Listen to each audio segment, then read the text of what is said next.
Aontú, the all-island political party led by Peadar Tóibín, has sacked the leader of its youth wing and 5 other members after discovering secret WhatsApp groups. The chats were found to have contained racist and anti-Semitic messages. The Sunday Independent has seen posts in which some Ógra Aontú members use racist slurs and spread conspiracy theories, blaming Jews for mass immigration. One message even joked, "Welcome to the Hitler Youth."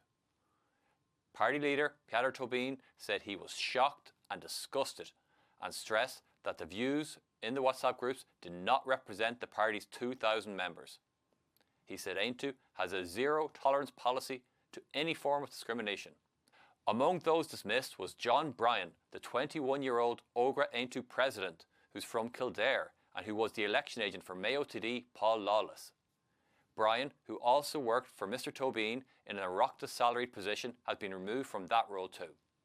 In a statement, Mr Bryan said he was deeply ashamed and apologised, saying his remarks in no way reflect my true beliefs. Another member of the WhatsApp groups was Peter Irvine, the youth wing's education officer and Belfast representative. He has also left the party. Mr Irvine said he resigned over differences in strategy, though he was an administrator of one of the groups where members posted anti-Semitic memes and racist jokes. Mr Irvine's solicitor said the post did not reflect his beliefs and that he does not harbour prejudice towards Jewish people. Peadar Tóibín said the messages breached Aontú's constitution and its code of conduct. 9 members were suspended and 6 have since been permanently removed from the party, with investigations continuing into 3 others.